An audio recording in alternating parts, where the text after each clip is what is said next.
Right. Good evening.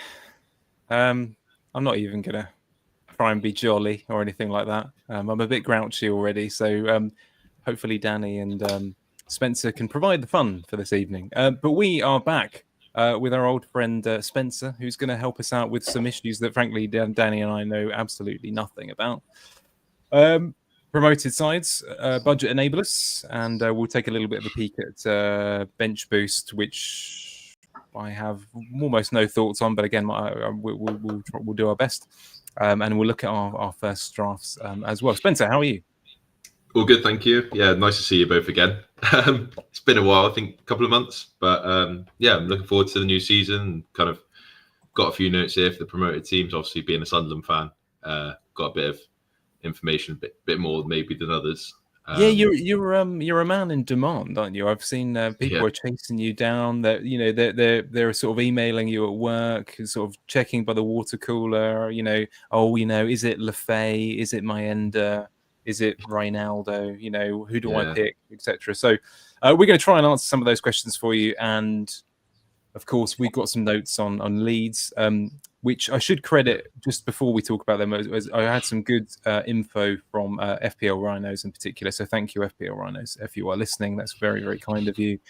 Burnley, on the other hand, Spencer and I, between us, tried to speak to about 10 of you. You've let us down, so don't expect any kind words, Burnley fans. If you're out there, because we couldn't get much on you, but we'll do our best. I'm sure there'll be something. Danny, I have to speak to you about this. Have you calmed down? Obviously, we were about 5 minutes away from going live, and Danny's computer said work update. What was it, like 15 to 45 minutes? And it was 45, wasn't it? So. Say your piece. Feeling very sheepish here. I didn't think you were gonna come to me at all there for a second. I was like, Jesus. I was tempted. I need to grovel here. It was like Richie's not. I'll make it up to you, I promise. So Richie's not happy with me. It's bad because I'm terrible. I'm already late all the time for everything. I've got major problems, and Richie probably hates me for that. And then we were literally just about to go live, weren't we? And then no comment. So I think the problem is I feel like I've developed a persona on here where everyone thinks I'm very polite and and courteous and that sort of thing. It's not true if you're watching. I'm actually a complete. Anyway, I won't say that here. Spencer, one quick word as well. New mic as well. So yes. You're a pro. You're available for podcasts, and you expect to get paid. So we'll do our best. Fresh mic, fresh mullet. He's looking sharp. Oh yeah, it's been growing for a while now. This is a couple of months, but I need a bit of a trim on the sides and on the back as well. It's just when you wake up in the morning, it's just all like up like that. It's crazy. So I'm gonna have to get it trimmed at some point, especially with the hot weather. I'm just struggling out here. But if you are here to win best hair, I think it's fair to say you've probably got an easy ride. I just go along and say, can you just trim this, and it'll be the same as last time, please. At the minute, I'm having the back making up for the front because at some point it's gonna have to all go. But Spencer, I want to just say before we go any further, I mean, when you hit certainly my age anyway, you are just grateful that actually it's thick and it's there and it's not going anywhere. It may discolor, but it's there. So I'm happy enough with that. I've just got the Mikel Arteta Lego head. Yeah, very good. Well, I'll just do a bit of a walkthrough as to what we're looking at today. Welcome to anyone who's just joining us. I mean, I would try and convince you to like and subscribe, but I mean, you've seen how unprofessional we are. So I'm just going to do it as a charitable one. Please help us. We're poor and small, and we would take any likes and subscribes. That would be very generous of you. But we're going to look at bench boost a little later on, first drafts, but we're going to start in a moment with promoted teams. So Spencer can sort of kick off pretty much straight away. We will ask the sort of idiot questions, but please do put them in the chat if you wish to, and we can try and field them between us as well. Spencer, if it's all right with you, we're going to start with easily the greatest of the teams and the one that everyone is really interested in, especially because they've got the easiest fixture game week 1. We should have a look at Sunderland. So now this is our predicted 11 at the moment, but with your team, it seems to change every day. Yeah, and I think he's already out of date. since Really? we did this afternoon. So obviously there's a few that FPL players and just football fans in general recognise already the signings we've made. And just kind of touching on last season, Sunderland going up through the playoffs. Definitely the weakest of the three coming up, but after transfers being made, it's kind of changing now. But yeah, can I just say, Spence? Sorry, not to interrupt you. I was just like, because I was at the pub with my dad last night. We were at a pub quiz, and he's a Sheffield United season ticket holder. And I did say to him, I said, Dad, it should have been you. It should have been you here tonight, not Spence. We've got this guy with Spence on, a friend of ours. Oh wow, we could have. We could have had Daniel Senior here. Yeah, it should have been my dad. He would have. I'm not sure how he would have. I'm not sure the tech would have worked very well with my dad. To be honest, never mind me. But you could have just shared a mic in that room. Yeah. Should have done that. No, has that ever happened, by the way, where there's a father-son duo on an FPL podcast? Is there? No, I don't know. But right. we need to make this happen. It's not going to happen with me, by the way, for a variety of reasons. But that might happen with you. In fact, they get promoted next year. Need to make it happen. Yeah, that week I remember we obviously I watched the playoff final with my dad. I didn't see an awful lot of Championship football last season. It was a horrible week, by the way. I watched that with my dad on the Sunday, I guess, and then I watched United lose to Spurs on the Wednesday or something. And we both watched them both together. And as I say, I mean, I know that it was widely known, and Sunderland fans forgive me, but I know it was sort of widely, known and agreed that the three best teams in the Championship were Sheffield United, Leeds, and Burnley. I mean, Sheffield United got 92 points because they started on a -2. To get 92 points and not go up is absolutely remarkable. And I must say, again, forgive me, but Sheffield United were the better team in that playoff final. Jesus, so I think definitely for the first 70 minutes or so, and then just something changed. A few substitutions by the manager Regis Labrie, and I think that's one thing that we've not really had from a manager the last couple of seasons, is that sort of proactiveness rather than reactive in terms of substitutions. And obviously that's something that for FPL next season, owning Sunderland players, if you know that, for example, Mayenda's only going to get 70 minutes, then becomes less of a want to own. But yeah, no, like you're right though, that Sheffield United, Leeds, and Burnley were by far the three best teams. And once playoffs were confirmed for Sunderland, we dropped off. We just rested players until the playoffs. And I mean, we've traded all the luck we have really to get here. So it looks like we're really going for it now. I think Romano's kind of Fabrizio Romano's kind of described us as this ambitious project, which is attracting all these players to come and join. We're still about 4 or 5 short, I'd say, but we're looking really good, I think, personally, especially in the midfield.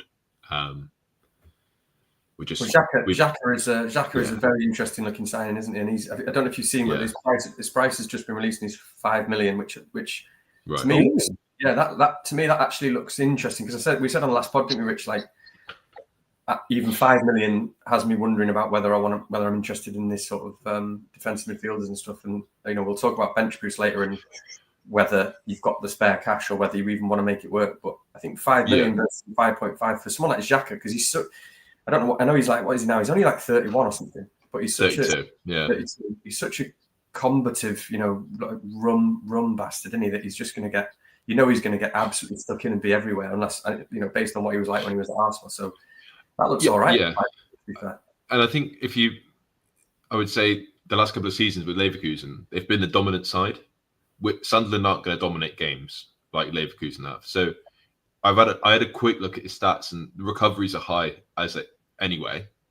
But you'd imagine tackles will go up, clearances, interceptions, they will go up.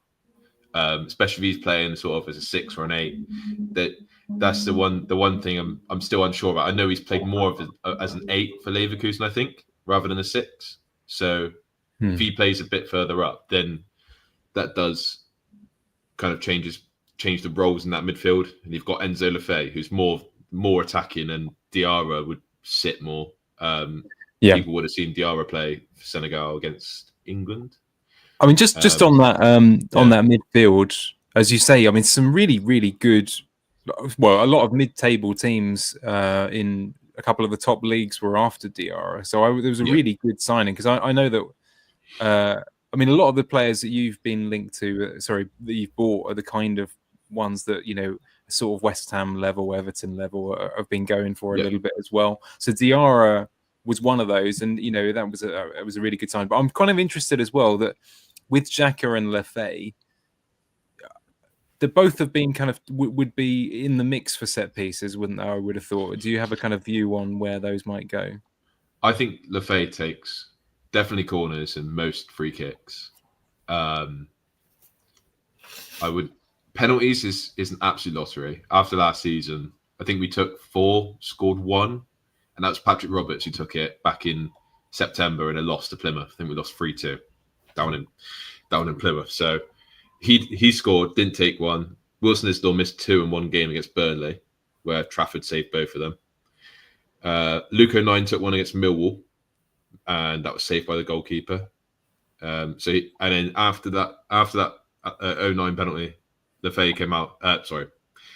Labrie came out and said he had someone in mind, and in my opinion, that would be Lefebvre.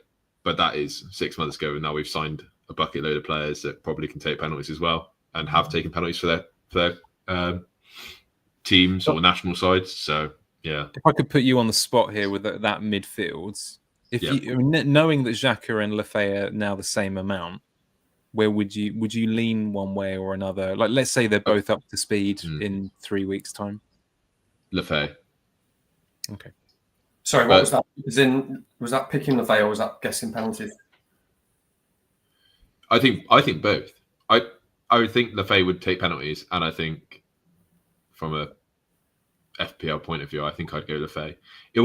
It's more than likely he'll have all the set pieces, and in open play he'll be more attacking. Okay. Even with like interceptions and tackles, when we sit back in like a defensive setup, it'll be more of a 4-4-2, and Lefebvre will push up and kind of do that press. So you might get the odd little interception, little tackle like that, but obviously not as many as like a Xhaka would. And the stats are very skewed for Lefebvre last season as well. I've seen people mention that, saying like in terms of the percentile for the championship. I think that is playing in a defensive 4-4-2 on the left side as like a left winger basically, but more of a left wing back most of the time, especially in the playoffs. So that's why his numbers are so high and people have probably noticed him as someone that might be able to pick up those DEFCON or whatever we're calling them points. But I think that would probably drop off next season. Because I think, is it right that Lefebvre was there last season? Is that right? Yeah. Yeah, he joined in January. On loan to buy. He only scored once. Yeah, but he was playing. So this is the thing. He was playing out of position, and like some of the games, Burnley away, Middlesbrough away, it just looked like a player that was Champions League level playing against like pub teams. Just a level above, especially Championship level. It would be interesting to see how he gets on this season, because obviously Premier League's a different level, isn't it? It's an absolute monster. But I think looking at that midfield three, I think they can easily step. Well, Xhaka's done it already, and Diarra and Lefebvre, they're young. They've played top level. They should be able to compete. There's just those sort of like the holes we've got at the minute where you just a bit, especially central defence. Just a bit. We need something there really at the minute. Okay, so you would still regard Sunderland as a team that you could attack from an opposition point of view. Then you're not confident on the defence. If that was it won't be our starting back four, but if it was, I would have Jared Bowen in. That's just as well, bearing in mind that we're going to show our drafts a little later on. We will sign a centre back. There's no way that Jensen Silk can play. He didn't even play last season really in Championship. And obviously there's the sort of Luke O'Nien. He's injured at the minute. He'd done his shoulder, or I think he dislocated his shoulder in the playoff final, shoulder or elbow or something. So he's still out from that. And we've been linked with numerous centre backs, but it depends which one lands. And then we've just signed a goalkeeper as well, Roofs from Netherlands or something. I messaged a guy earlier today, and he said that he was kind of unexpectedly the best goalkeeper in the Eredivisie last season, and they think we've overpaid at 10 million euros, but I assume he'll come in at 4.5 and he'll start over Patterson, who not very commanding, decent shot stopper, but distribution is awful as well. Just not at the minute, not a Premier League goalkeeper. And playing. So it's one position, yeah. Playing one of the best finishers in the Premier League on the opening day. Not Phil Krug. No, I know that's what you're thinking about. No, he's all right. Barely. If he can actually get into the box through with his cumbersome frame, who knows? So let's cut to the chase a bit. So I think the key questions here is Ronaldo, 4 million defender, likely to start. Would you pick him over other 4 million defenders? I think there's, compared to the other 4 million defenders, if you're going for other promoted ones, he's the one that I'm still with, and I think all Sunderland fans are unsure how long he stays in the team for, or if Sirkin comes back in after his injury. The only thing I say about Ronaldo is, as well, is obviously he's more of a defensive fullback than attacking, so that could come into play with the DEFCONs and all that sort of stuff. He does seems like he does have a tackle. Obviously played at Atletico Madrid, so learned from Simeone in those sort of ways. But yeah, if you're going for a defender, then just go for Ronaldo. 4 million. He's going to start game week 1, and then hopefully a couple of weeks after, maybe. I can't see him changing a winning defense or clean sheet defense. So yeah. Cool. Yeah. And then if it was at the other positions as well, I know obviously we've mentioned Lafi, Xhaka. I wouldn't put anyone off Lafi at 5 million. I wouldn't touch Adingra or Talbi at the minute. I think they're still. I don't think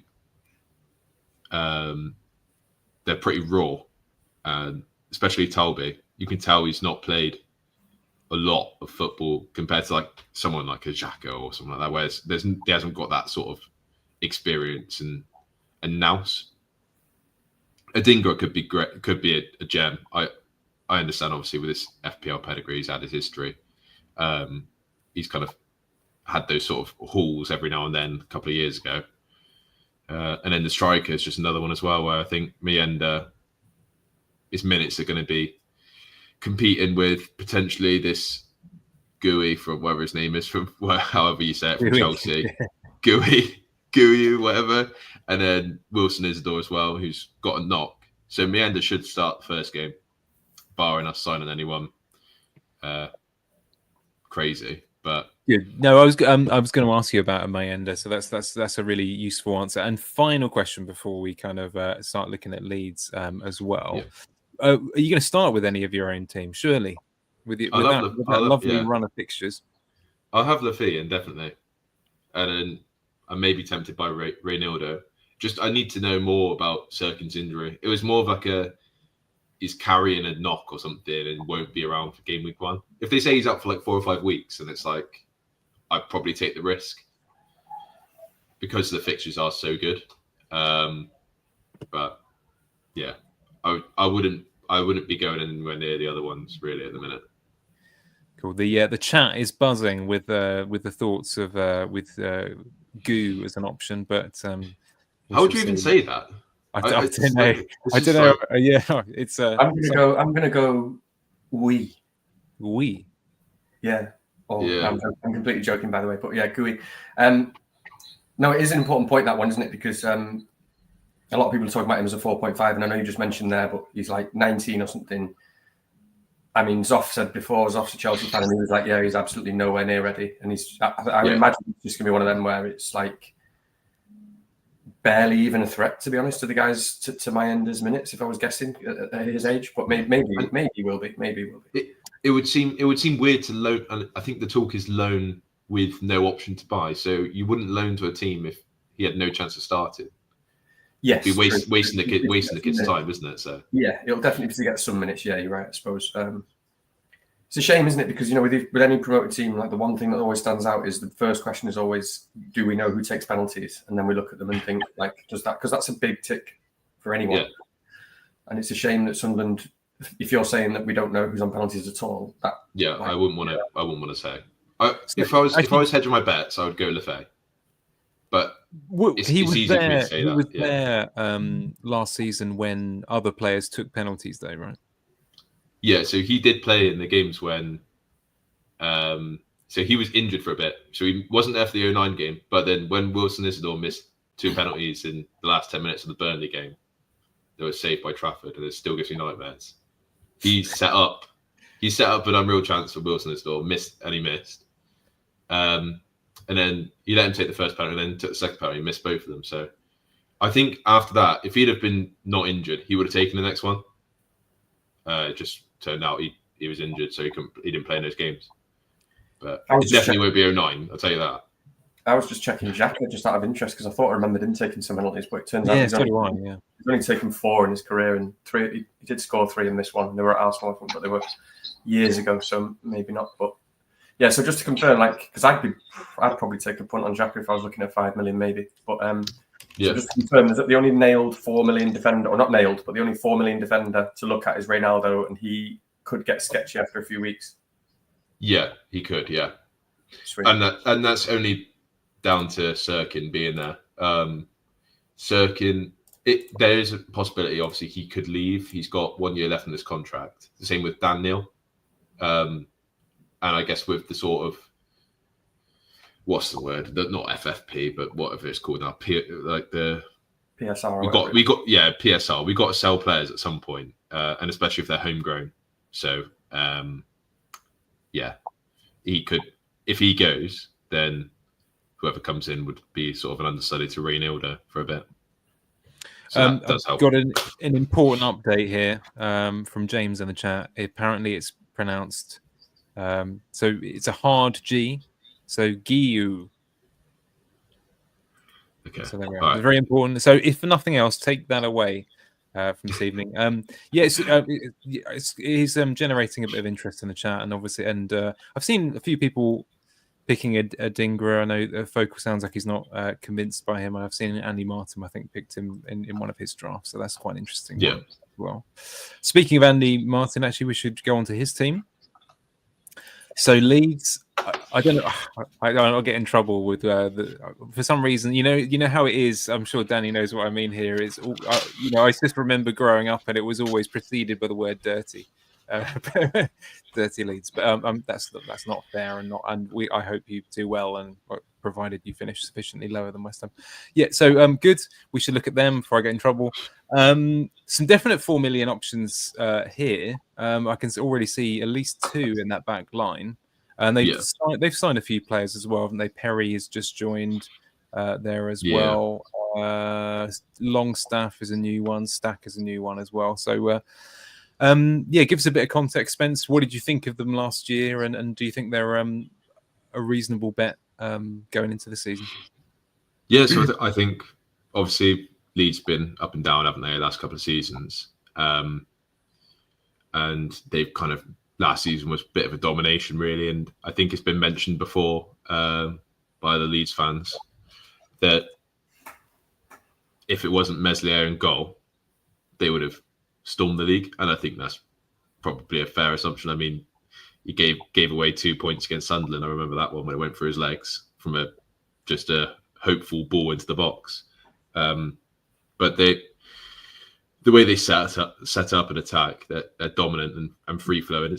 It'll be interesting to see how they get on this season with Farke in the Premier League. I know Farke's not got the greatest sort of reputation as a Premier League manager, but seemed to dominate last season, and the squad they've got at the minute, there's a lot of players that can easily step up or already have played really well in the Premier League before. In terms of fantasy options, so you've got Bogle at 4.5, the right back, basically plays more as a wing back, really. He just gets forward. They got Everton, haven't they, first game, so that's an option there. And then it's worth noting that Bijol, who they signed from Udinese, he's actually suspended for the first game due to having multiple yellow cards or a red card or something over in the Italian league. So he's unavailable the first week. So it'll be Rodon and someone else, but I wouldn't be picking whoever Rodon's playing with in your game week 1 team, because they're going to be straight out unless they score a hat trick. It seems like they spent a bit of money as well in midfield with Stack and Longstaff as well. I think they'll set up with them too and Tanaka in like a midfield 3. And then the front 3, I think there's money they're willing to spend, aren't they? They were linked with Paisao from Feyenoord, the Brazilian winger. Played in the Champions League last season, but it seemed like they had a bid accepted or they were outbid by Marseille, and he's gone there now instead. So they've missed out on him. And when I was making my notes a couple of days ago, I did mention obviously the chance of them signing him. And I thought that he would be the go-to for Leeds. I think they're just lacking another winger, especially with Dan James and Nonto. I'm not sure that they come across as a bit streaky. So if they got someone in there was a top-level winger, that would have been interesting to see. And I think with Hero, I think he'll start the first few games, unless they bring in a striker. And I assume he'll be on penalties. He's taken them before. I don't think there's any sort of competition at the minute.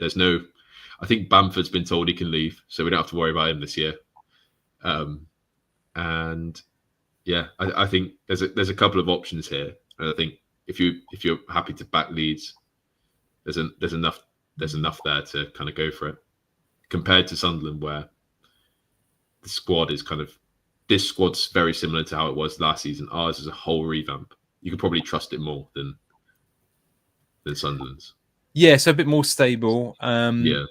And I suppose a lot of it's going to come down to whether they actually buy a striker, isn't it? That seems to be quite an important element to this. But I guess the defence is more or less settled, and the midfield looks like it's probably going to be the starting one or thereabouts. So that's quite interesting to us as well. But yeah, no, I know what you mean. Are you? What are you thinking then? Is this of as much or more interest to you personally? Do you think you're picking any, or is this going to be a bit of a swerve and wait and see?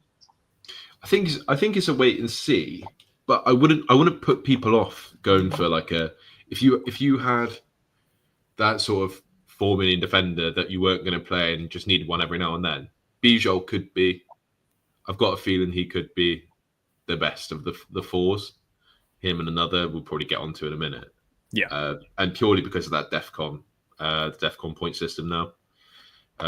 I haven't got the stats to hand, but I'm pretty sure when I checked for Bijol, came out pretty well in terms of those defensive actions. So yeah, I'm just pulling them up now. But yeah, he was getting five clearances per 90, and then good, yeah. one or two tackles per 90 as well. So yeah, he'll be up there, and you can imagine playing for Leeds as well. The games away from home, there'll be more backs to wall. Those clearances probably jump up a little bit more. You get the dodgy clean sheet every now and then. 4 million seems like a bit of a steal, really. Yeah, I think. Do you know what this is? This is the heart of one of the issues that I wanted to talk about a bit today, which is just that. Okay, so we've all, I think, learned really over this summer that defensive spots are a little bit more of a premium, so to speak, than they were before. It genuinely justifiable to start with 4 at the back. But equally, at the same time, there are some good 4 million options, and now they've got the C bits. We can rely on them for being a solid option to come off the bench and that sort of thing. So it's actually genuinely quite tricky to know how to kind of split your defense on that score, because you've already named 3 or 4 millions. Yeah, and actually in that spirit, we should probably talk about, I'm guessing, the most popular 4 million defender. I'm not sure about his, signed a new contract. Yeah, he did, didn't he? I'm not sure about his obviously percentage selected wise, but I think he is one of the sort of the main 4 millions that people have mentioned. Obviously, Burnley's defense last season was I mean, on another level. They went however many hours without conceding a goal, and they still scored goals as well. It wasn't like they sat back and played for like a 1-0. They just dominated, and they may have rode their luck a few times, but very deserving of getting promoted. I would like to caveat, and obviously with that team that's on there now, you've got Laurent in there, Fleming, maybe Anthony and Hannibal as well. I would say these are players that are now, and I'd say because of the goalie as well. So obviously Trafford's gone, and we were both looking for information, like we said. We were looking for, I was looking for any reason why they haven't really signed anyone, and there was a mention that they were waiting for Trafford to leave before they would start spending money. And obviously now Trafford's gone to Man City, so I guess they'll start spending, but they spent a little bit already. Obviously, they brought in players like Carl Walker. People know Carl Walker, and Tuan Zebe, who was at Ipswich last season. I think if I was going to predict, and obviously they could end up signing new goalie, new midfielders. I think they just come straight in. But I would say that back four is pretty much how I think they would set up. I think Edwards I think he's 5 million, isn't he? I think he's got a chance of being one of those sort of 5 million midfielders that does well. He was at Sporting with Gyökeres, wasn't he, a couple of seasons ago? I remember him having a few good games there. I couldn't quite believe that, Spence, to be honest with you, because he was hot property for a couple of seasons, wasn't he? Like really, really big clubs were after. It is Marcus Edwards, right? Yeah, it is Marcus Edwards. So he was at Spurs, wasn't he, back in the day? Well, I say back in the day, like a couple of years ago, but yeah, it was in January he moved to Burnley. I think it was the similar situation. So it was a loan to buy, and there was competition from Sunderland for Edwards as well, and he chose Burnley instead. Obviously, it didn't make a difference to him. He got promoted either way, but yeah, it's interesting to see how he gets on this season, because I think there's definitely a player in there. I'm not super keen on the way that Scott Parker sets up his teams, and that would put me off going for Burnley players for now, especially attack. Like I think, like if someone said to me, "Oh yeah, what Burnley attacker should I go?" I said, "Well, none. I wouldn't be going for Fleming, because they'll sign some striker, and they brought in Ashley Barnes back in, didn't they? And it's just stuff like that. I'm like, it's just a bit mental, but yeah. Hannibal Medbury used to play at Man United, didn't he? I mean, if you want to have someone that gets the most yellow cards in the season, get him. But yeah, Edwards and then Esteve. Those are the two from Burnley. I wouldn't be touching anyone else at the minute. They haven't really got a good run of fixtures for a while anyway, so there's no real need to pick up any of them unless you're just getting that bargain basement one in. When you look back at the DEFCON material that we have so far, it suggests, doesn't it, that there were genuinely a couple of decent options at the rank bad teams last year. So I can't help but feel like a player like how do you pronounce it? Esteve is going to be the one there. Steve, sorry, yeah. I'm just, because I've never seen him play, but I'm just assuming that it's a big bloke who basically heads the ball out, and that's his job in the team, But if someone could do that they've done their job basically. Yeah, I wouldn't say he's like a man mountain, but no. He's good on the ball. He is big. But yeah, I think that's what you're hoping for. You're hoping for those balls into the box and just him just getting his head on it every time. But I mean, what was it? 16 goals they conceded, was it? Yeah, I think it was 16. It's something like that, which is. I'm sure I wrote it down. It's absolutely absurd, to be honest. And that's all I really think about Burnley. Again, like thinking back to last week is. How do you think about teams? And I guess that's really obvious. And everyone's thinking the same thing. But a team conceding 16 goals, whatever it was, in the whole of the championship season. And they've lost the goalkeeper and they've lost one of the centre backs, haven't they? And that is significant. Yeah. CJ Riley's gone to Marseille. that's another thing, to So mention, obviously. That's significant. And Turan Zabi is obviously a good player. He's certainly got talent. But as far as I know, like this Steve guy, I'm just joking with Steve. Sorry if anyone's offended. Steph or whatever his name is. But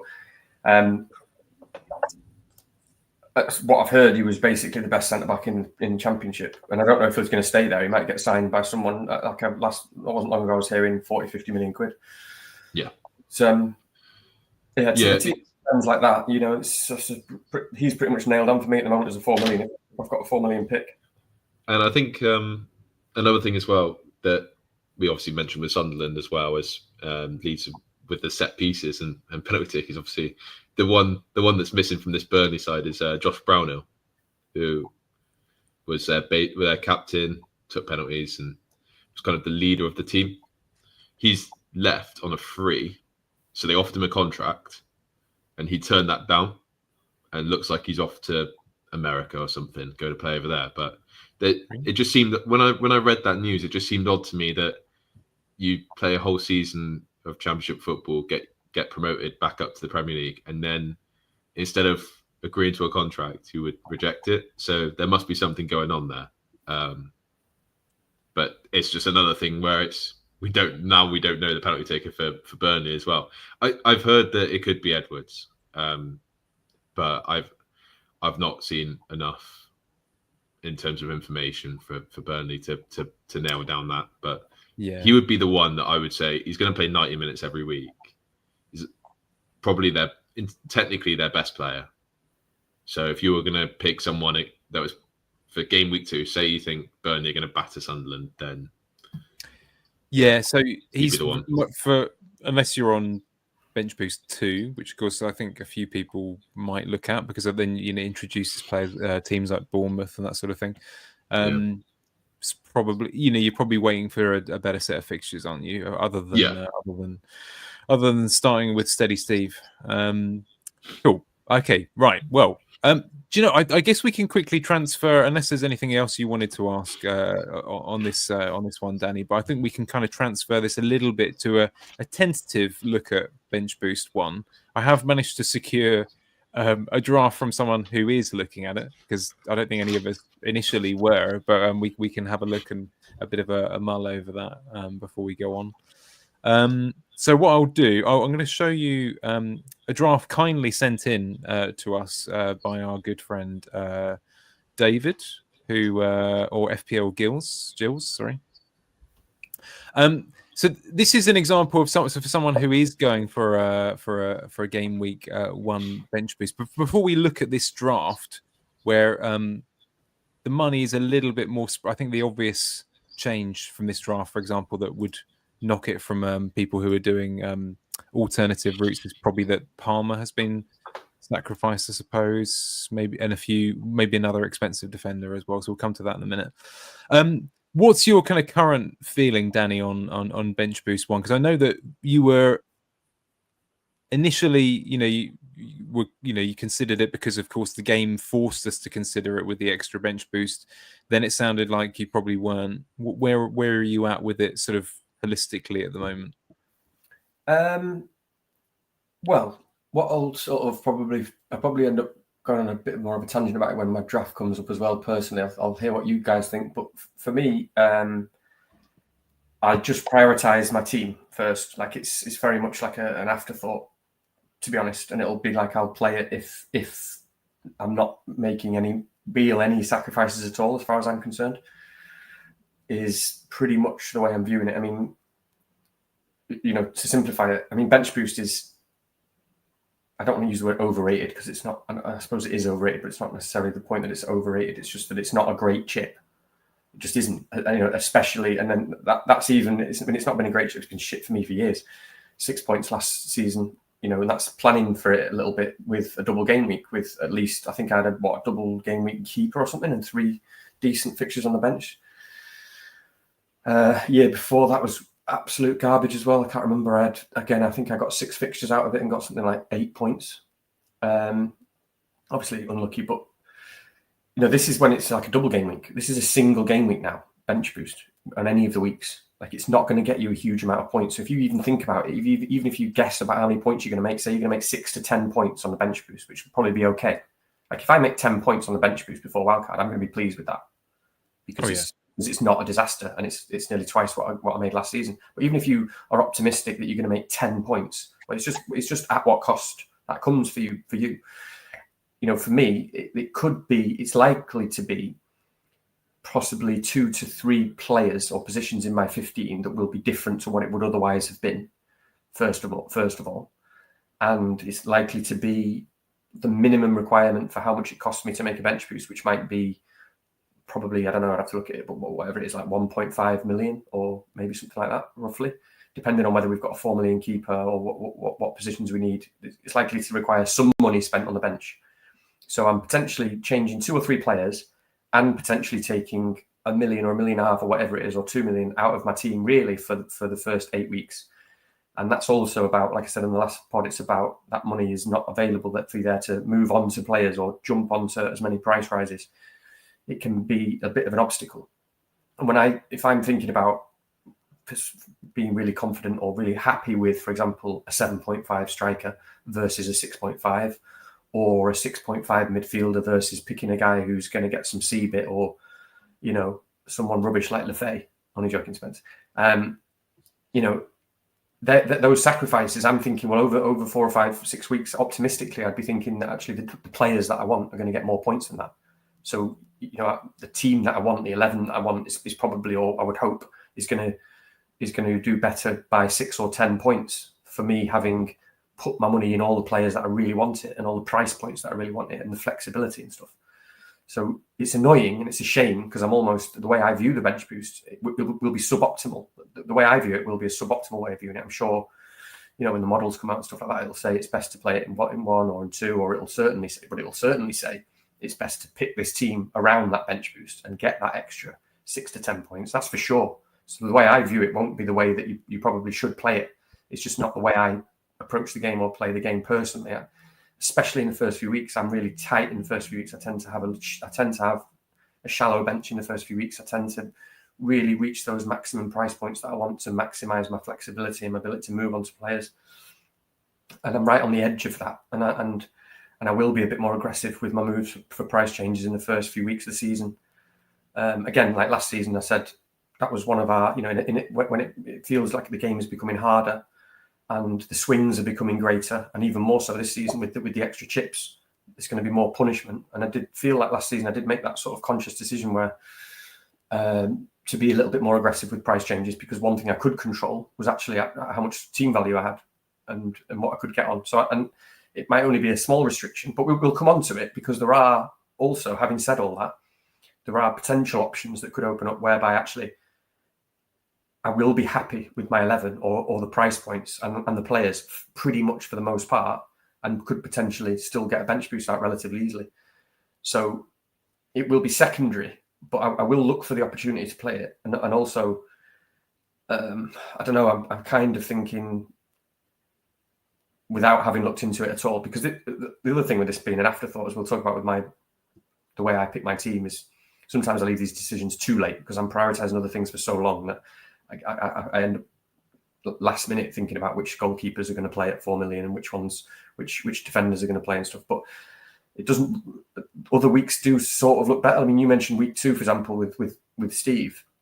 I mean, that really stands out with Steve against Sunderland, because it always stands out to me that a team like that's come from the Championship conceding 16 goals, I always think it's very, very different when they play another team from the Championship. Premier League's a different world, a completely different world, and it's worse now than it's ever been for Championship teams coming up. There's a bigger gulf than there's ever been. I mean, it's all of a sudden, you're very likely the 3 teams that go up are going to go back down, because it's just the gulf is just so big. And when Burnley play Sunderland, they're going to feel right back at home and like, oof, back in the Championship against these boys who weren't even in the top 3 with us. We're going to go back to that, you know, and you sort of fancy a clean sheet there with a 4 million defender. So even just that fixture, you're sort of thinking, with your 4 million, if you can be optimistic about a 6 points or a 4 points, even that looks like a decent week. So anyway, it's certainly more of an afterthought for me at the moment, and I'll see if it kind of if serendipitously it presents itself.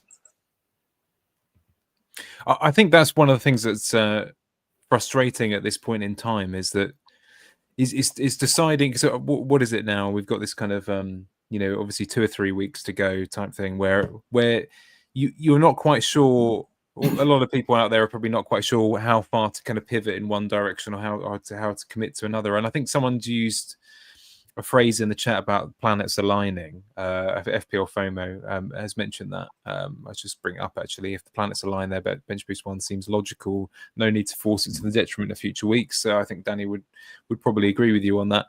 I think there's a couple of factors, aren't there, that are so important that we're waiting for. We've got several, if not one, pretty sure 4 million defender who would be happy to play, given that if it's a reasonable week. Game week 2 was the one that you mentioned for Steve. The keeper, that's an issue that's changed in the last couple of weeks. People were fairly confident that they might have one. Now they're almost they're sort of less than a 50-50 chance for Kinski, and the same obviously Leeds. Pretty much that's gone now. So we're waiting on something there, but that seems quite unlikely. You probably are going to have to spend the extra $500,000 there. And then the final factor, I think, because actually one that's been going on in the background in the last 2 pods that we've had, if you feel genuinely confident that, I mean, Harry Wilson is the name I'm going to come to. I'm sure, Danny, you might want to talk about it as well, because you mentioned him last week. It's only 2 days ago, isn't it? If you have confidence that not only have you got that player, perhaps another one in the same range, then suddenly you do have that ability to move the money around, and it does seem like a better idea. And you can't really rely on someone like a Wilson for the long term. Whereas if you're confident that he's hitting a hot streak ahead of, the first few. Did you want to pick up on that, Danny? Because I know that you. I just want to say before I forget as well, and Harry Wilson definitely worth mentioning. He's just, you just said, didn't you? He's got another goal and assist tonight. He got 2 goals on Monday. I think that's real dark horse as a 5.5, by the way. But the big news, which does fall in line with what I was saying about things just falling into place potentially, and it's not, may well not be starting. But the big news that we got tonight in this group chat. Baker sent a load of messages and updates from that game as well, is that Josh King, I don't know if you guys know of him, but he's just started for the 2nd or 3rd game in a row for Fulham. He's 18 years old and he's number 10, and he's 4.5 million midfielder. And apparently, I mean, you can search it on Twitter, search Josh King generational, anyone can do it. And you'll find hundreds of tweets that all the Fulham fans think that he's the greatest player to ever pull on a Fulham shirt, and they're half joking, but they're like, no, seriously, Josh King is like the best player I've ever seen. So this is quite interesting, actually. I mean, and this is the sort of thing I'm really interested in, because obviously that means no sacrifices to me. Obviously, it remains to be seen whether he's going to start, but I want to watch this guy now, because if a 4.5 midfielder who starts or a 4.5 striker who starts, of course, changes everything and is a gift to all of us. Yeah, it is. Yeah. Good. Yeah, I've already transferred him in, by the way, just so I could remember to bring him up. He's not on my draft on the screen. It'll come up in a bit, but he's in my team now. What, Josh King? Yeah, of course. I think we're all. I mean, the last mention we all have of Josh King. I mean, obviously there was that. What was that season about 5-6 seasons ago where he scored a hat trick, and that was unbelievable. And I know it's a different guy. I did think when they started talking about Josh King, I was like, Josh King of Watford? Is he number 10 for Fulham now? And I didn't realise that they've got this new kid. Yeah, that's. And then didn't he have that season where he was him and the other guy, Dennis? Yeah, Dennis were double 4.5, double 5.5s. A lot of us had during a double game week, or a hideous game week. Didn't Dennis get sent off? Yeah. Oh God. That was against Norwich as well, wasn't it? Yeah, I think it was Norwich. Everyone had either Dennis or Josh King captain, didn't they, for a double game week? Dennis got sent off and Josh King blanked, so he ended up outscoring him by about 7 or 8 points. That's a win. That's that's a lot more than I got from my triple captain last season. So yeah, that's very interesting. 4.5 mid potentially. So I've left this draft on the screen for a little while, but we'll just do a quick look at what you might do. This is just an example that's been made for us because I just haven't put one together myself. But Spencer, what's your basic take on it? I mean, I know that the chat is talking about whether you go into it and then wildcard quickly afterwards. I mean, that sounds like a terrible idea to me. But what's your approach to bench boost one? Is it something you're seriously considering, and what do you see as the pros and cons? I don't think I would be bench boosting game week 1. And I think I'm the same as Danny, where you just want to see how your team sort of fits. And then if you look at your team, you're like, oh yeah, he's playing him and he's playing them, and you've got like three players that are playing against promoted teams on your bench, and you're thinking, oh, they probably could play. Then you would play it, but I wouldn't be making a team on purpose for bench boost 1 and kind of limit myself to an early wild card, say game week 2 or 3. It just seems a bit backwards, kind of a waste really of having basically where you got a free wild card, haven't you, to start off with. You can pick whoever you want and then getting rid of half of them 2 game weeks in and playing a sort of long game, waiting until game week 15, 16 when you'll get enough transfers to kind of make those sort of wholesale changes again. So yeah, I won't be setting up for any sort of bench boost 1 or anything like that. I'll be seeing how a team fits and then taking it week by week. No, I my position on it, without giving it as much thought as I probably should have done, is simply one where I wouldn't be against the idea of putting together something that looked like a bench could evolve into a bench boost. It might be for game week 2, for example, something like that. But in terms of deliberately targeting bench boost 1, I think that's probably off the table for me. Not least because a lot of the cheap players that I want to pick just simply aren't really going to be game week 1 options. Like Senesi is someone that we'll talk about a little bit later on, and Steve, etc. You really don't want to play them game week 1, do you? Ideally, so I think that is people. It's interesting, isn't it? Because just to people sort of say, oh well, it's the only time you get a wild card and bench boost. It's not actually as simple as that, because you are constricted by the fixtures in game week 1. You're not choosing the week and you're not choosing the fixtures. So it's not quite the same, because in any other time when you wildcard and then bench boost in the following week, it's usually because it's before a double game week, or it's because you've identified brilliant fixtures for a bench boost where a cheap team's got great fixtures or whatever, or players that you don't really mind carrying over for a while. So it's not as simple as that, because you're forcing it in game week 1. So that's why you've got picks like Van de Ven, for example, or Wan-Bissaka, for example, who you probably wouldn't want. And actually, it's quite a long period. Personally, again, I'm not personally interested in a wild card in game week 2 or 3 or even 4.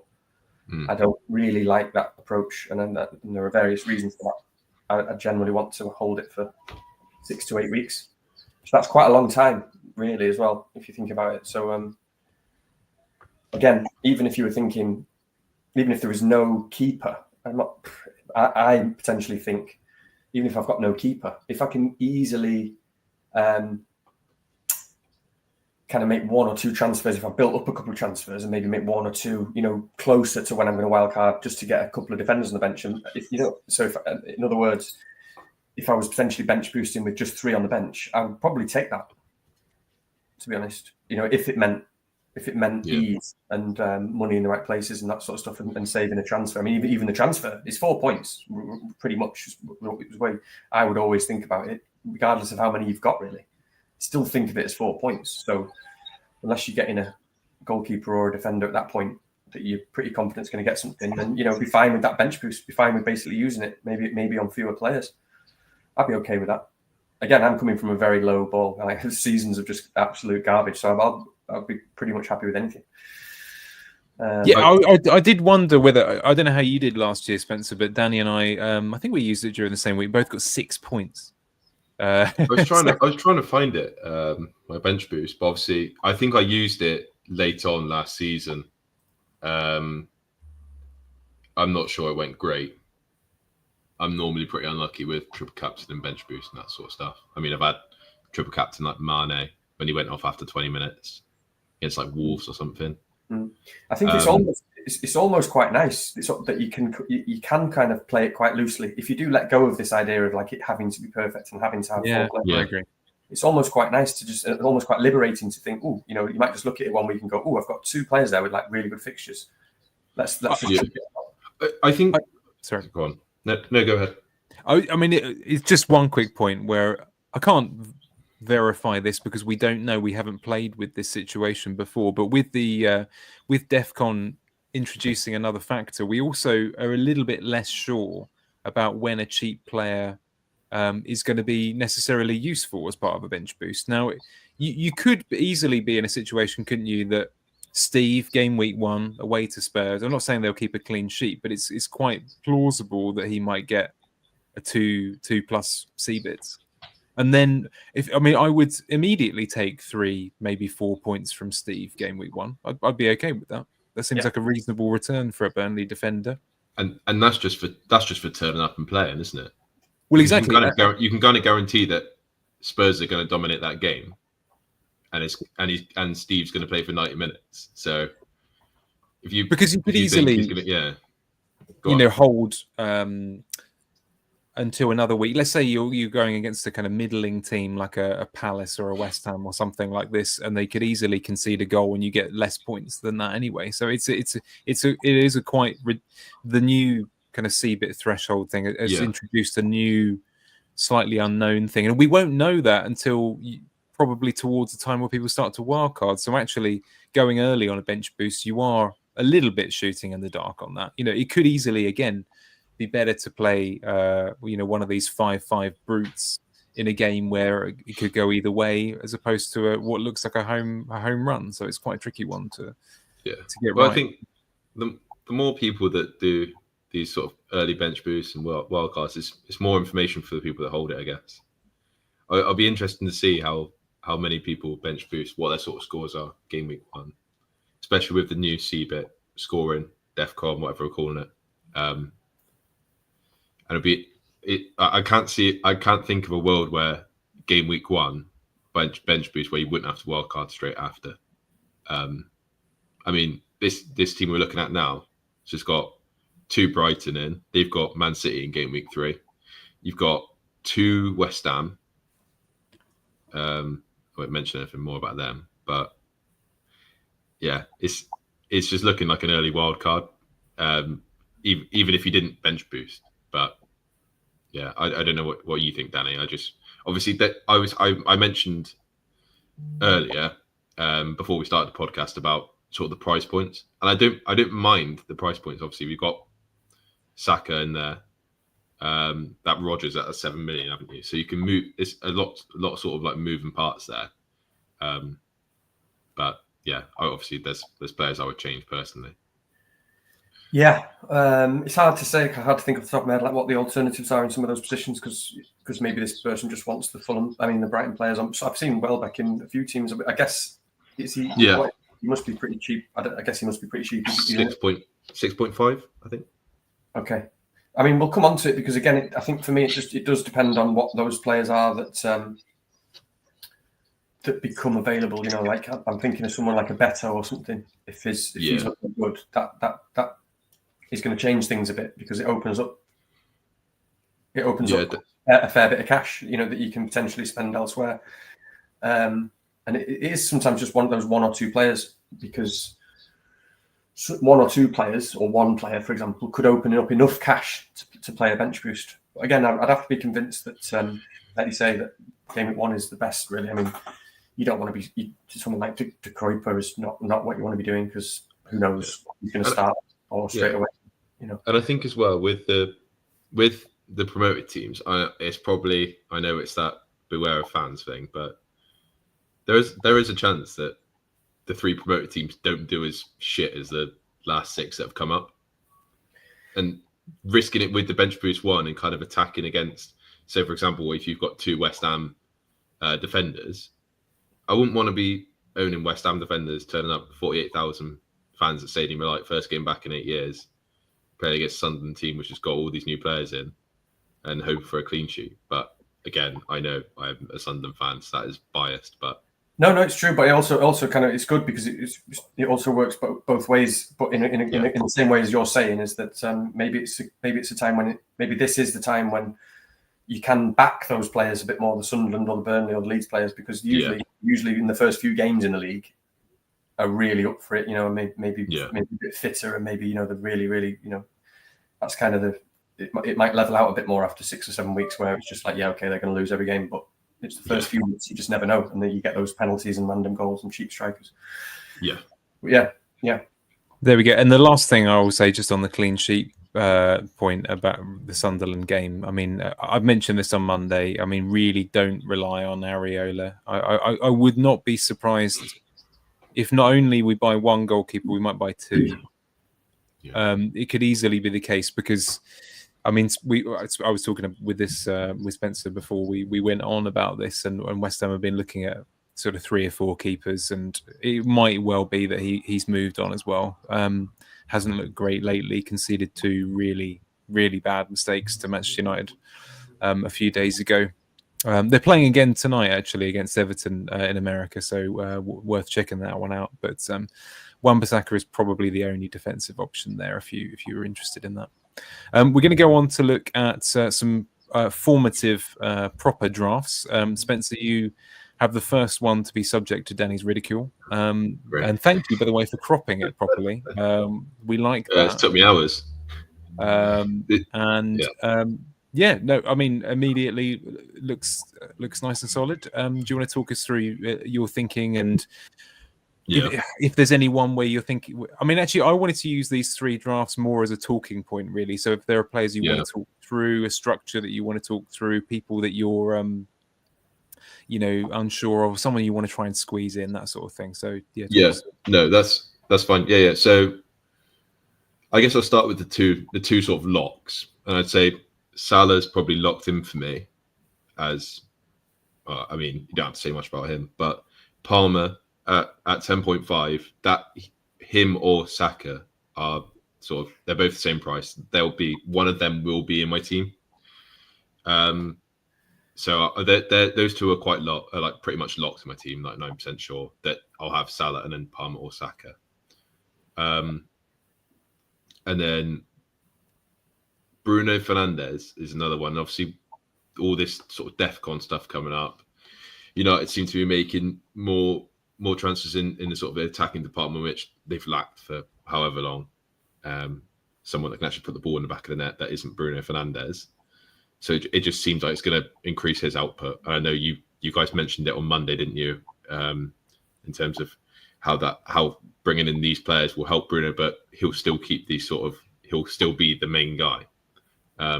It's just adding to his output, really. And at his price, I think he's 9 million, isn't he? So it's swapping him, or the balance is him and a 6.5 or 6 million striker. So it would be like, for example, Bruno and Strand Larsen compared to a Watkins or Gyökeres and a 6.5 midfielder. And it's something that's the sort of debate that's going on in my head with those sort of ones. And obviously I've got players. I've got a 4 million defender in there, Reynaldo. I've got Lefay. The defenders, I've gone for sort of heavy centre halves that are just going to head the ball away. Just buying into the DEFCON points, and then the 4.5 rotation. I think everyone, 90% of drafts you'll see on Twitter will have the same or similar. Not 100% keen on Keller and Petrovic, and then obviously Petrovic and Senesi as well. If I was going for double Bournemouth defence, I'm not sure I want to go into game week 1 with that, but yeah. Solanke's been in every one of my drafts. Just something I can't shake with him. I just think Burnley at home, first game of the season, I think it's no brainer. Welbeck's in there just because he's 6.5, and I'm just not really sure about the other ones. I've not really made my mind up yet. No Forest with their very good fixtures for the first 6 to 8. I was looking at Gibbs White now that he's kind of been told he has to stay, and then Murillo as well. But I don't know. It would be that Tarkovsky, obviously 5.5. That's been Munoz. That's been Murillo. It's that the only ones that haven't really changed in this team: Salah, Van Dijk, and Palmer, and Solanke. Sorry. So other than that, everyone else is kind of movable. But yeah, it's just this is where I'm at the minute. Like I said, it's already changed by a couple of players already.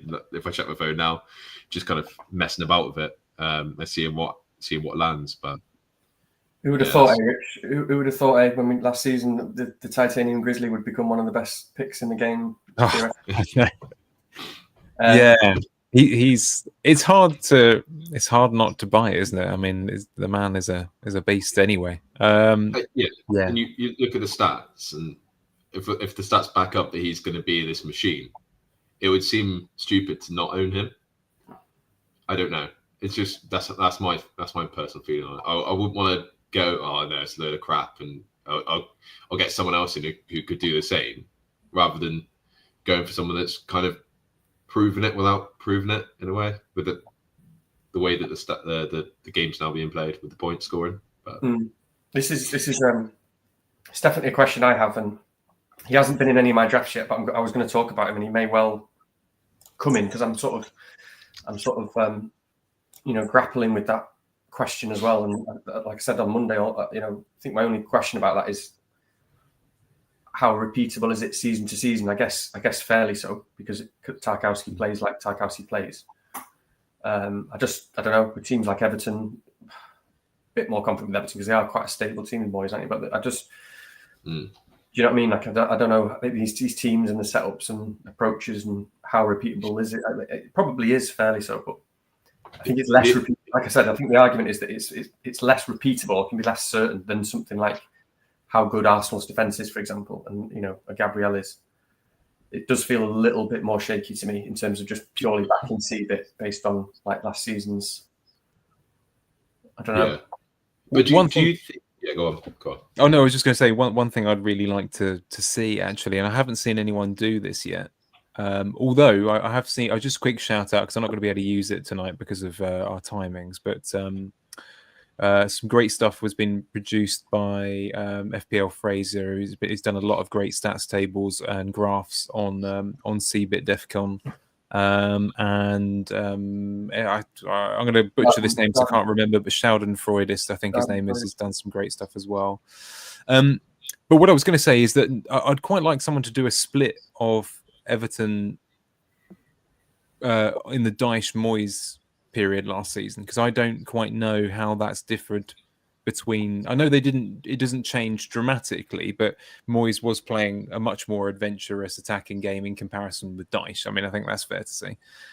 So it would be quite interesting if someone could split that pre-Moyes period and post-Moyes period. Sorry, during Moyes period, because I think that could change things a little bit there as well. So just having a look at his stats now, and obviously with that 6.55 per 90 for clearances, that's 1.5 more than the last 3 seasons at Everton and Burnley. So it definitely jumped up last season, and that could be a bit of Dyche-ness in there. But you never know. Like you said, it's worth having a look at, because if that shows there's a bit of a jump from when it changes from Dyche to Moyes, then it kind of turns you off going for Tarkowski. You could easily do that, couldn't you? If you, we're not paid to say this by any means, but I know that if you were the scout member or something like that, you can easily split, certain game weeks of a season, etc. So it should be quite easy to find out. In fact, if you're in the chat and you've got a computer screen handy and you want to do the Tarkowski in the Dyche and the Moyes era and help Spence out, then that would be quite helpful, I think, as well.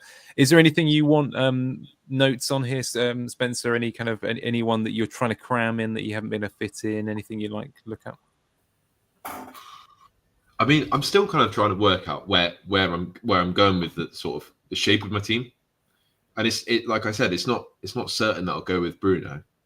I don't think Arsenal at home is a desirable fixture, and if Isak goes to Newcastle and Newcastle end up saying, "Oh, we're going to sell Pope," and they start playing and they sign Ramsdale and play him, then I'll be looking at trying to get as many Aston Villa players as possible. But it's just it's a bit early, obviously, with drafts, and yeah, there's a lot to change still. But yeah. Nice. Yeah, there's definitely a few in there that, I mean, we're all going to have this problem, but I mean, I can see 3 or 4 players there that have been in a draft that are not in the one I'm going to put up, but I really want them. You know, like Bruno's an obvious example. He's so, like, it's just horrible not owning Bruno. I mean, it was horrible owning him last season as well, but it's also horrible not owning him. He's just an absolute. He's the fulcrum of FPL. Everything is around him in my head for some reason. But cool. Should we look at Danny's? There we go. I mean, yeah, cool. I'll let you talk this through, Danny. Yeah, I mean, I don't. I make drafts a bit differently, maybe to some people or to most people. I don't know. So this isn't really a draft. I'm not trying to mislead. I just create drafts in a very specific way. So some of the players here are literally just price points in a way, and I just kind of slowly move through, almost like one at a time player. Sometimes I just spend ages thinking about one player and just slowly move through with who I really feel. I always just like to tick off one box at a time, almost with the 11 or with the 15 of just players I really feel good about. And as I say, that's one of the reasons why sometimes I almost run out of time. It happens so often. Like I'm like in group chats and stuff on the day of deadline, going, right, by the way, which 4 million keeper are people having? Who is the 4.5 striker who's most likely? Because I don't leave time for it because I spend so long thinking about the stuff. But I just try to sort of really think about who I like and where I'm comfortable. And so I look at that team at the moment and like I look across the middle, and that's where like across the middle in terms of who's there. I'm in that place at the moment. I'm in that very comfortable place. Njai, I started to get a bit shaky on. Naturally, I think, and that was always going to happen because obviously, he did go through spells of not doing much last season. His 9 goals, he does a lot for the team, blah blah blah, and it's Everton, and they're not like spectacular and stuff going forward. You sort of start to think, well, I'm not totally happy there. So if I want to make money, do I move him around? And he became another defender for a bit and something else for a bit. But I have to say, like, again, I watched some highlights the other night. Again, I think Baker sent them. I hadn't seen that particular match. I did see bits of it. It was the Everton match, but it was just highlights of Njai. And like Baker was like, this is like big dog energy, just like main man energy. And I was like, and I watched it, and it really was. Oh. I was like, shh. When you just watch someone, again, it's just a friendly. I know it doesn't mean anything. I'm not talking about just the way he played. It's just what I see when I'm looking at a player, and it's how I subjectively interpret things about what I'm happy with seeing and players and the kind of psychology of it. But he looked bigger as well. He looked big. He looked kind of bulky. He looked really mean and focused. And like Baker said, it looked like Cunha a year or two ago. And I thought it was a great comparison because it did. He looked like Cunha. And everything he did was just the movement and the touch and the decisions of a man who's just like, yeah, I'm the best player on the pitch. I'm actually just the best player on the pitch and not really asked.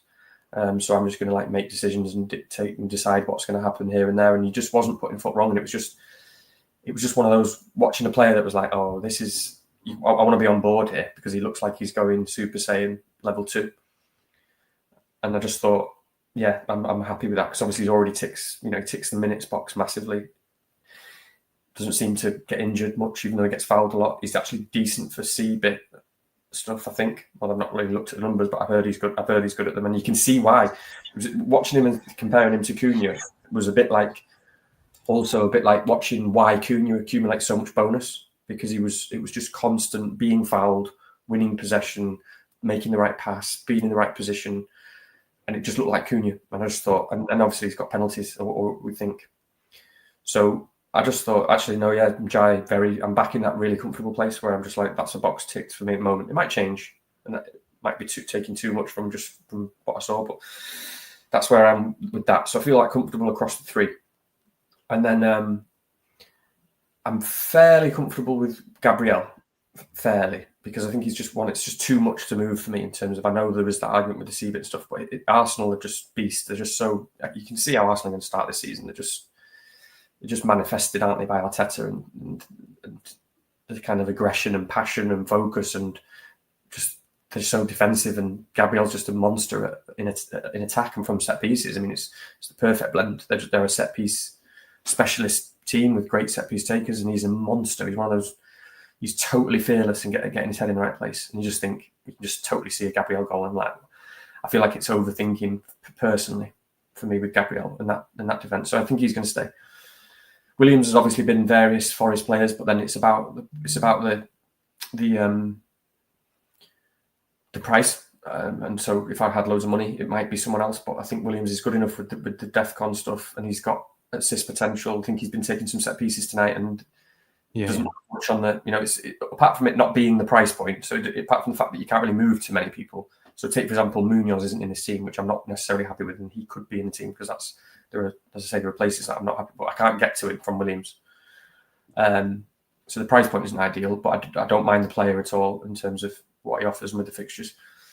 Cucurella has been there from day one, but I know he's not very popular, and maybe that will happen the same with me, but he's a bit of a price point at the moment. So like I say, it could be Cucurella because I still think he's better than people seem to be talking. I still think he, regardless of anything else in the stats, I just think he seems to have progressed so much as a player in the last 6 months of the season, or the last 4 months of the season. He always just stands out to me every time I watch Chelsea. He's constantly there. He's either the one who's making the tackle and winning the ball back, or he's the one that the ball falls to on the far post in the 6-yard box. And I'm like, he's one of those guys that feels really painful to watch if you don't own him. So it's going to take a bit to move off him, but he is 6 million. There's money there, and I don't want to talk about that point in a second. That might move off. I'll be a bit quicker, but I should say, Rich, by the way, I knew we'd forget to read the teams out for the audio, but I think I've at least gone through them kind of. So for like Spotify or whatever. So I've got Palmer, Salah, Rodgers, and Jai in the middle at the moment. Williams, Cucurella, and Gabriel in defence at the moment. But as I say, price points there. I've got Kelleher and goalkeeper. I haven't got to that point yet of thinking about that or caring enough, because that's what I mean. That's at the back of my priorities. And as I said on Monday, I don't really apply much logic to the goalkeepers. They've got good fixtures, and he's a good shot stopper. So I don't mind that at all. He looks pretty good. But obviously, I didn't, because I haven't even looked yet. I think I just heard the other day that people like Jose Sarr, for example, are 4.5. I didn't realise he was 4.5. I didn't realise there were so many 4.5s. And there's obviously, you've got Petrovic, I think, Spence, haven't you? And yours was it Petrovic or someone who's just signed for... Yeah, Petrovic. Yeah. So he's at Bournemouth, so that looks good. So there's definitely a few 4.5s which look interesting. And I imagine I'll start with a 4.5. And then... in terms of the strikers, it's just been about like whether I'm comfortable enough to move off or move down with certain players. So with Bowen, similarly, the big decision for me here is just a structural one of whether it's a 8 million to 9 million midfielder in Bruno Fernandes et al., or it's Bowen and upwards, because I won't go with this. I definitely won't go with this team because the price point isn't quite there yet. So I've pretty much decided really that I'll find a way to make work the 9 million striker or the 9 million midfielder, and at the moment I'm sort of leaning towards the forward position of those two, because Gyökeres is pretty scary. He's a pretty scary bloke, and the signs are there that he's just like, he could, I'm not going to start the season with him because I'll be worried about his minutes. But the signs are there in terms of his goal scoring record, his pace, his aggression, his attitude, his 14 shirt. I think he'll probably take penalties, although it's 50-50, but that he could. So I want to be in a position. So Gyökeres is a player where you can feel that of all the players that by game week 2, people could be going, shit, I need Gyökeres. He's probably the one that stands out the most, more so than, because Fernandes, for example, with the fixtures, he's got tougher fixtures, so it feels less vulnerable to that sudden switch where everyone's going to want to get on someone. If we suddenly see Gyökeres on fire, don't give a shit, bullying people, hits a brace game week 1 or scores or takes a penalty, game week 2 he's got leads when nobody's got a captain because everyone else has got shit fixtures. He's the sort of player you can see potentially going 9.2, 9.3, 9.4, and you feel panicked and you're in panic stations then because you can't get on this guy, and I don't want to be in that position. So that's purely a structural thing. And I know you've already talked about the same thing, and I'm leaning slightly that way, even though I do think Bruno Fernandes, as we kind of said, the more and more I think about it, I think that he's just going to be the one where it's really obvious, where in 10 weeks everyone goes, oh yeah, he's the best player in the game now. Like, it's just because he was already the perfectly crafted fantasy football pick. And as you say, now he's got like good players around him. and he's got the C-bit DEFCON, which he probably will make a fair bit of because he just does so much for the team and does so many ball recoveries. So, and yeah, I mean, maybe he's just like massive on the models. Who knows when they come out? Or maybe it's just everyone's going to have him anyway. But that's a bit of a worry because I'm making the choice between one or the other. And I do think Bruno Fernandes is just going to be silly business this season. But at the moment, I'm slightly more worried about Gyökeres. And also, I do really like Bowen for game week 1 especially. And I talked about him on Monday and the reasons why. So looking at that draft, I'm kind of like, and again, I'm not thinking about bench boost 1 because I'm not arrived at those decisions. But Solanke, I would like to keep him. He probably will because I think he'll be really good this season as a number 9 under what's his name, Thomas Frank, and probably on penalties. And he's just so robust, and he's just a big robust guy, and he just gets his 90 minutes and he just does a bit of everything. But obviously he's not been fit. He's been injured in the friendlies, whatever. He's not played yet.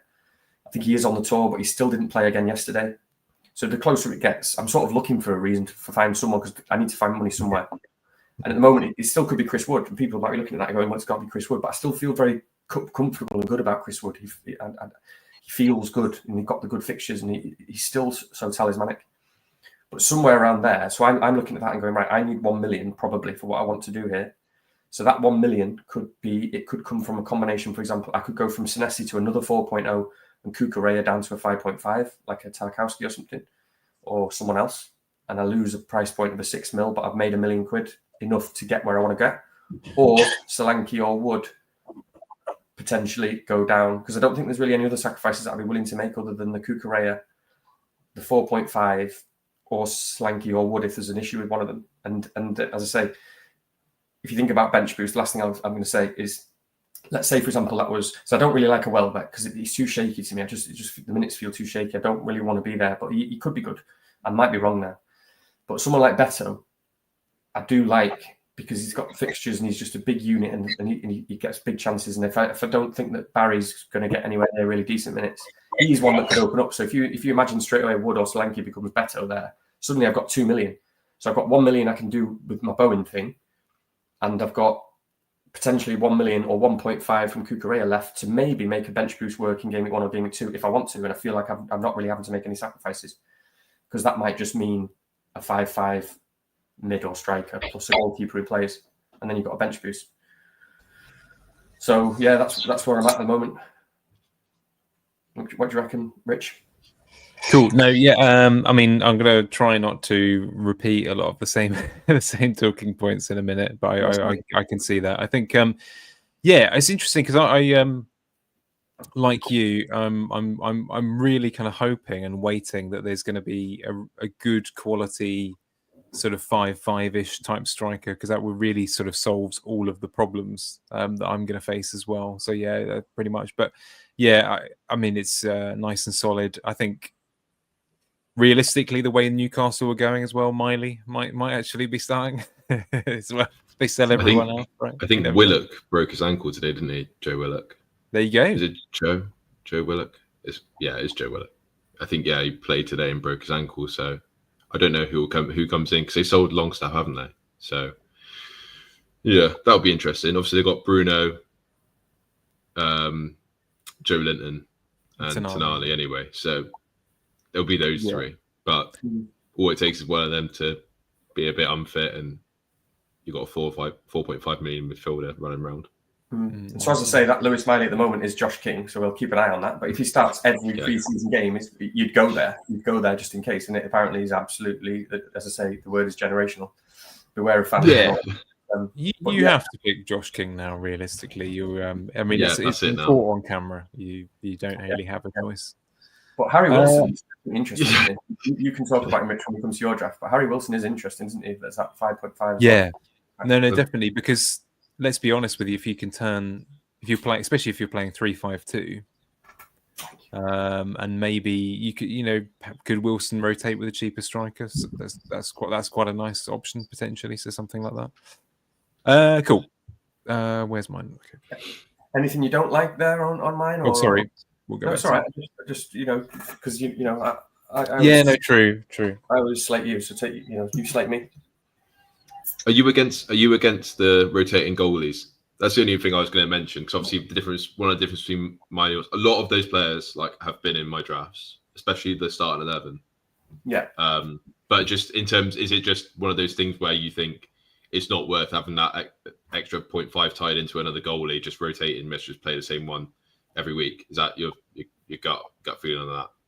Yeah, I'm not nailed in on Kelleher, but yeah, I'm not interested in rotating keepers generally, and I wouldn't be doing that. But annoyingly, as I say, the bench boost is there in the background, and if there's ever a season, I desperately want there to be a 4 million keeper, because you do not want to be making a transfer for a keeper to play a bench boost. So I'm almost having to accept either not having a keeper on bench boost, or having to bet on being in a really lucky position, having loads of transfers when I bench boost, or just not having one. I won't. If as I say, I'll do my team first. And if I have an 11 that I'm like, they're the exact players that I want, I feel really good about them all, I won't sacrifice one of them so I can have a goalkeeper for whenever I bench boost. But this is a season where I'm like, I really could do with a keeper who plays on the bench. So I need to.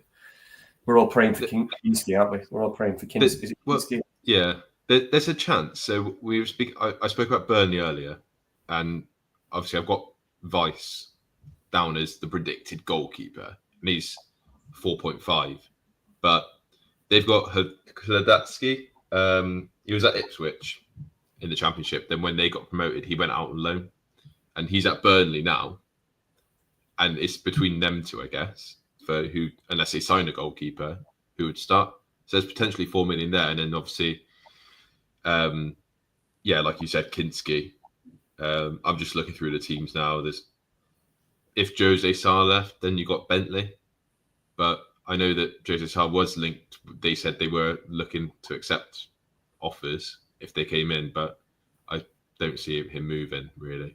So that's an option. But again, we're scraping the barrel a bit here, aren't we? Okay, interesting.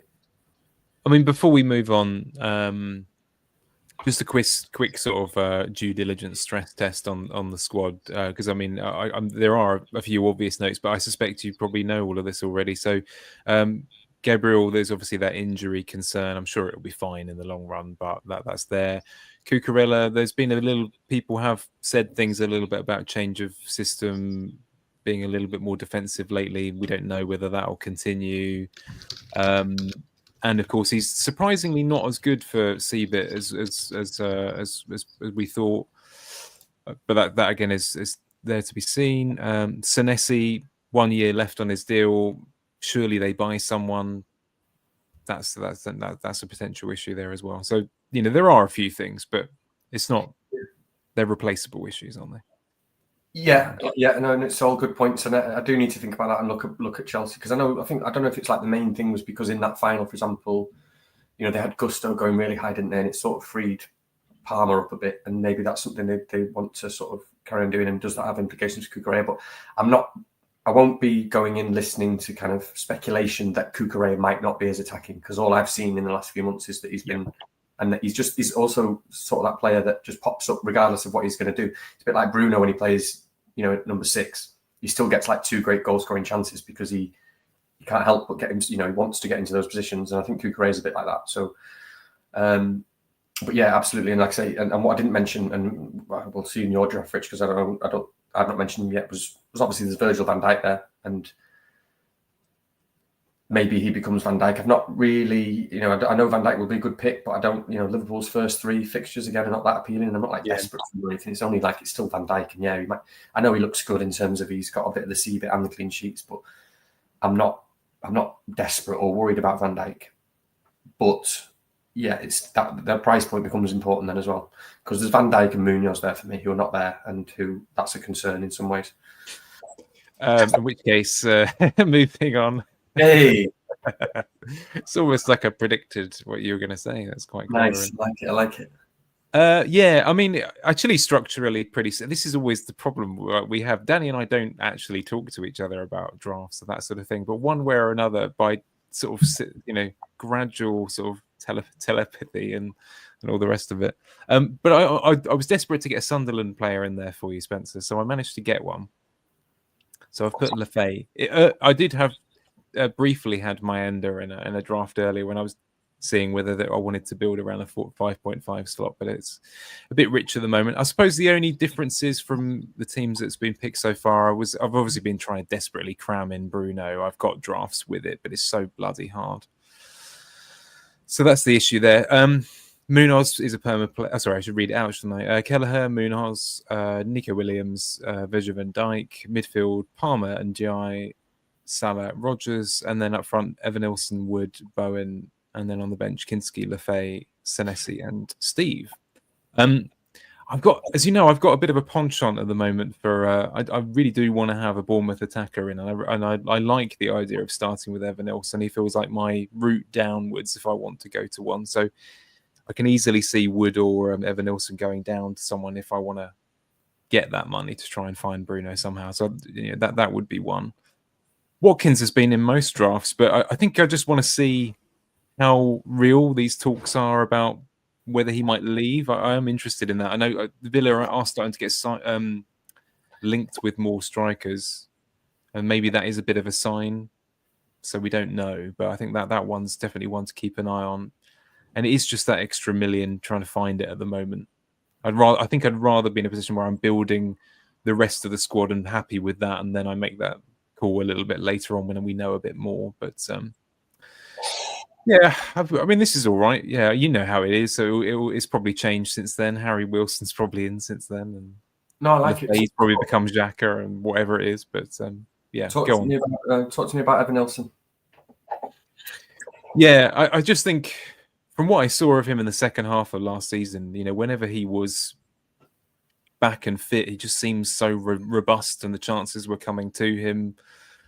And he's playing very set. They looked again. I watched them in their friendly the other day. Again, he's the man. He's the spearhead. I really like him. There are weaknesses with him. Obviously, he's not absolutely nailed for 90, and he's not on penalties, is he? Who is on penalties at Bournemouth? Kluivert, isn't it? Kluivert, probably, yeah. Yeah. So that is an issue. I'll be honest with you, Dan. I was kind of moving this around before we started when I had that spare time, so to speak, and beforehand, and it was Semenyo for a while with a different structure. So I would like one of them if I can. I just feel good about them. I think. Yeah. No, I really actually, one of the reasons why Lefay isn't Christie, because I quite like him in that 5 million bracket as well, is just simply that I don't want to max out badly on Bournemouth. Actually, I really like Bournemouth. So I don't know about having Christie now, because actually I don't want to block myself off, because it could easily be, couldn't it, that you want a Semenyo or a Kluivert, the goalkeeper's good, Senesi, if he plays, is C-bit good, and he's 4.5 and rotates with Nico, if you want to drop him for a couple of tough games. So I don't know, this made sense to me today, anyway. No, I like it. I like it a lot, because I think Bournemouth aren't being talked about enough, are they? And that's why I like it, and I'm interested to see it. And I like the fact that you saw that friendly as well, because I did. And go on. There's money in the bank for this. Okay, how much? It's probably only 500,000. It might be 1 million though.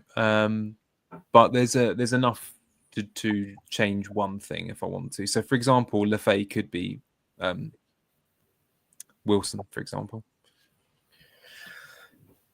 Yeah, I mean, so Bournemouth were so good last season, and they've still got their manager, who's clearly a brilliant manager. Just a smart guy, and he just knows knows what he's doing. I mean, some of the things they did last season, we talked about Monday. I mean, that 5-1 win against Newcastle and stuff. They went through a period where they were just tearing teams apart, and they have that incredible press up front, which Evanilson leads, which makes loads of chances fall to him, doesn't it? Because that press, and he's just there. He's always at the pinpoint of that press. So I do really like that, because I don't know, they've lost one or two, have they? But they've still got Evanilson, they've got Kluivert, they've got Semenyo as it stands, they've got Tavernier and Django, and it's all there. And a lot of people being put off because they've got Liverpool away first, but then they've got Wolves, Spurs, Brighton, Newcastle at home, Leeds, Fulham, Palace, Forest. They've got really good fixtures for ages, haven't they? So I actually really like it, and I'm going to think about it more. I think if you can bench Evanilson game week 1, say for example you think they're not going to score, I mean there's still a chance, but if you have that, just someone that's good for game week 1 as like your fifth mid, like you could play Lefay game week 1 instead of Evanilson, and then or Wilson. You just play for the rest of that. You don't really have to worry about Evanilson, I don't think. Same with like Senesi, I'd say like as long as they're not playing top 4 teams. Where but I always like that. I always like that sort of, that combination, that sort of when that occurs, that you get a really good player in a really good team and they've got a terrible first fixture because I often, because but then they've got good fixtures to follow because they'll be low owned. Yeah. I've often been in that situation where I've been like, no, because I'm not playing for 1 week. I'm playing for 5, 6, 7 weeks, and I'm very confident in that player in that fixture. And it's game week 1 where anything can happen. And the number of times I feel like I've been in that situation where I've felt great about a player, and I've been like, no, game week 1. I think I can think of an example actually was, and of course, invariably they do well in game week 1 because they're a great player in a great team. Just because they've got a tough fixture, and then you sort of like you're on them and no one else is. And I think one kind of example was about 3 or 4 years ago when Calvert-Lewin and under Ancelotti, because I think he had Spurs game week 1 away. And a lot of people didn't really want to go there anyway because they didn't have faith, but they really didn't want to go there because they had Spurs away game week 1, and he scored that diving header, I think, and so he got 9 points in game week 1, and then he got a hat trick game week 2, and it was just nice because I remember being on him already because a lot of people weren't because they didn't like the game week 1 fixture. But anyway, so I just like that play. I like that play because it feels really solid when you've got someone that's got that good long-term fixtures. Yeah, I'm fairly certain I'm going to start with 2 if I can, but yeah, especially with attack, Danny, I don't feel any particular impediment there. Senesi is a bit more of that could be someone else for sure. It could be a Konsa, it could be a Wan-Bissaka. I'm not really that fussed, but I think that I'm going to stress test my own team here. But goalkeepers, I can't say I've really given it any thought other than structure.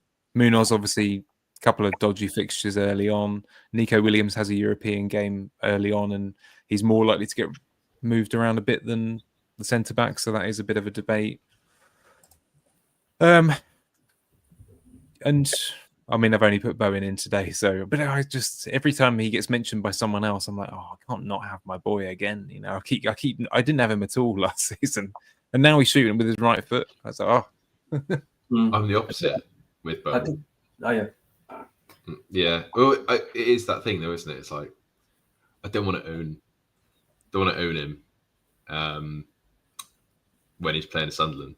So yeah, he's going to get chances, isn't he? He's likely he'll get some sort of return, and it would be stupid to not own him if I thought that. But I'm just like I can't do it to myself. I'd rather own someone else. Yeah, no, I think it's a really good fixture. I mean, it is game week 1 and it is away from home, but Sunderland, objectively, unfortunately, Spencer and Marino, the worst team in the league. Yeah, simple as that. I mean, and as you say, they've got loads of defenders missing. It's all there. I mean, you could easily blank, but it's all there. I actually feel really quite good about Bowen. I mean, what I probably forgot to mention. I don't know if I assumed it was obvious or not, but when I was talking about my team about making money, I'm still going to leave Bowen there. I'm just talking about having £1 million in the bank. Because I'm not sure about the minutes of the other guys anyway. So I'm just about having money in the bank because if I do go that strike route, I'm still playing Bowen in that Sunderland game. Yeah. No, I would have guessed that you'd have had Gabriel. To be fair, Rich. Yeah. I mean, that could easily go back that way. To be honest with you, I'm not set on that. I definitely want a 6 spot and. You know how it is. It's from day to day. You have a little wobble. I think it's because he's injured. It gives you a convenient excuse to think about someone else for a while. And it's the same with Solanke and Wood, by the way. Because I was on Wood Solanke from game day as that nice 7.5 spot. I was happy enough with that. But it's just simply that he's injured at the moment. I'm thinking about someone else. But when he comes back, I'll think about him again. But yeah, that's how it is. But yeah, I would love to start with Bowen, so hopefully I do. I can't see Evan Nilsson moving at all. Like him or Semenya will definitely be in there from the start. I just really want one of those guys. If not, I mean, having 2 could be a really interesting differential from the start if you can manage it. If you can play a couple of C-bit defenders and stuff like that game week 1, and bring the Bournemouth guys in game week 2, I think that could be a really interesting idea. Are you? How sure are you? You'll start with Munoz. I don't know because I know the logical part of me would be like, well, no, I'd start with a Tarkowski or something like that, because he's going to be mega owned, isn't he? Because of course he's been on every bit of paraphernalia going. He's on all the websites, all the tables. He's the guy up there. Same with Murillo. But I see Munoz in a way as not completely different to the Bournemouth scenario. You know that people are going to look at that and be like, don't really like that. Don't really like the impact of the C bit and that sort of thing. But I don't mind being the only guy in Dodge who has him. I know it won't be like that, but I think I see it as quite a similar scenario to the. Some people were saying that way as about Arsenal, I suppose, as well. You know, dodgy game week 1 maybe, and bring them in. I see that this is worrying for me actually. Pep in the chat has said he's starting with Munoz. Don't tell me that. Pep. Don't tell me that. I mean, yeah, I've really got to think about him because I certainly don't want to or like to plan transfers, and I should have said that. You know, I think because everybody does that every season. I always avoid it as much as possible, and I have kind of said that I'm kind of planning one with that price point of Bowen and maybe Gyökeres, or whether it's Bruno, I don't know, but one is enough. And I've seen a lot of people sort of say, oh well, I don't have Gyökeres or that price point, but it's fine because I can just sell him and then sell him and do those 2 transfers, and I'll have him by game week 3. And of course, that's not how it works in FPL. It never works like that because we, loads of problems come up invariably, and that, and so on. But so I don't want to be booking transfers. But Munoz is obviously, I've said how much I like him anyway. But then you get to game week 4 and he's got Sunderland at home, and then West Ham away. It's the first 3 that are not great, but it's for Palace.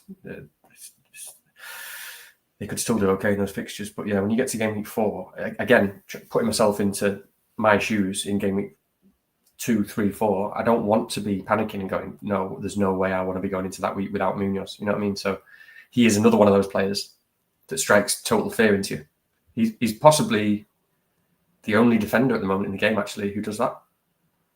Yeah, do you know what? One of the things I quite like doing. Okay, so people who watched us last season will know that I'm not a rank checker, generally speaking, and I'll probably on some form keep that up again, even if it's a bit more light touch. I might use it here, but generally I won't really think about it.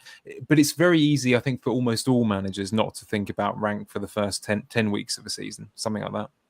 What's the point of looking at your rank game week 2, game week 3? So in a way, I quite like to use that to my advantage. If I don't care about rank game week 2, 3, etc., then that makes it a little bit easier to pick someone like a Munoz or someone like a Evan Nilsson, because you're like, well, I'm not that worried about it, but I am thinking about how well I want to do over 6 weeks or 10 weeks. So maybe that's my thinking. Yeah, definitely like that. Cool. All right. Well, I'm going to take that positivity and run. I think it's probably sensible because later in the season, I'm used to enough being berated on here for my lousy decisions. So there we go. Cool. I think that's probably all for us. We've been, Spencer, I feel like we've been through a journey together this evening. Yeah, it feels like 5 minutes ago when we first started on this call, but yeah, it's been.